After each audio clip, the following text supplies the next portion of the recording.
kasi stock is good. Stock is good nga ni. Hindi kasi mo permi, baklas kabit, baklas kabit, baklas kabit. Patay mo, motor mo.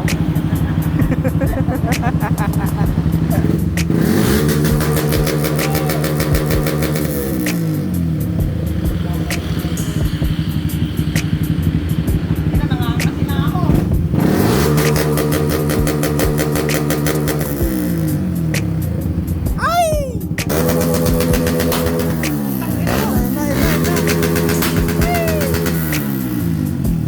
Solid!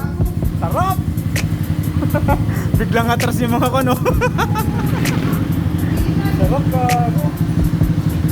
Ang ina guys, akin love. Sarap pang New Year. Sarap guys.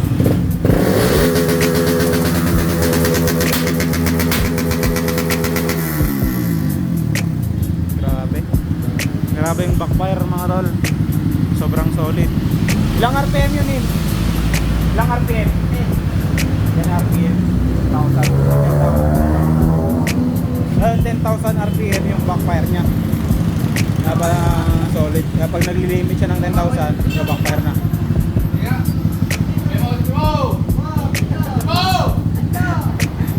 Sinahulo yun. Oh. Tingin mo muna si pagputang yan ang lakas. Sarap. Ayaw ko lumapit ang hangin na. Babang. Yan. Ayun na. Ito. Diba merenda? Ano to? Ito na yung labor?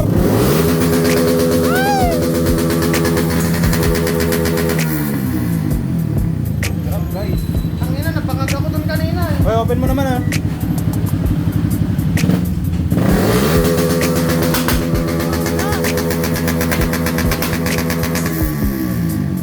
Sarap. Sarap. Ay, may isang tropa sa pinsan.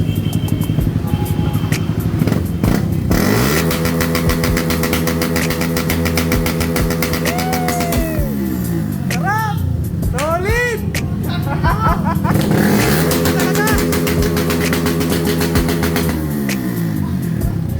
Solid! Sarap, sarap. Nice one. So yan yan, sa mga gusto magpa-tune, kay Bong, yan, PM nyo lang siya, Erwin Bong. PM nyo lang ako para bigay ko yung accounts niya. Bubukas na boy. Number 1, Fish Bike. Fish Bike ECU version 4. Ang gamit nilang pipe na kinakapi ng tunan is Replica Pro. Okay, Replica Pro. Naglalag pa dun din. And ito guys, ito yung motor ni Bong. Dito nila kinabit yung ECU ni Leonard, which is yung Fish Bike version 4. Dito nila tune kasi naka stock pipe siya. Ano na kailan? Okay. So, hindi ko pwedeng ipakita yan. Hindi ko pwedeng ipakita yan. Secret yan. Yan. Replica lang ang baon. Pang New Year na yan. And syempre guys, itong motor na to, yung motor ni Bong is naka-dyno na to. Yan o, kita nyo naman yun o. Kita nyo na yan. Remap by RSS. Yan. Tested. Proven and tested. Solid. Dumudulo. Kita sa social media na nag-hate sa kay RSS, pero may mga tropa din kami, may mga kasama kaming nagpa-tune sa RSS. Ito na, isa na yan si Bong. Proven and tested dyan. Dyno. Stock ECU to. Stock ECU, diba? Yan. Stock ECU ng RFI. And yan, kita nyo naman, tinakpan lang yung butas dyan. Ano, sinulit. Parang butas lang ng karayo. O, butas lang ng karayo. Sa mga magpapa-remap ECU, or kung may mga ECU kayo nadala, ng mga baon, NK or kahit anong ECU, kung pagpaparemap nyo kay Papi RSS, Dyno Tune. Sa Kabanatuan, yan, pinapromote na rin namin kasi solid din talaga. Kasi dyan din nagpa-remap yung tropa ko, is si Melchor Andreon. Dyno Tune din siya, gawang RSS din. At yung motor niya, Sniper 155. May masayang bata na. Limited edition to. May masayang bata na. Ano masabi mo to? Okay na yung tune mo. Limited edition 10 modes. Yan, may masayang bata na. Kinakabit na. And guys, shoutout sa mga tropa dyan, sa mga Team R150 Street GP, Nueva Vizcaya Chapter. Ride safe sa inyong lahat. At yun lang guys, tapos na ang pagtitune ng ECU na Pitch Bike version 4 sa Manibong Paspasali. At yun lang guys, ingat kayo palagi. Peace out. Ride safe always. Peace!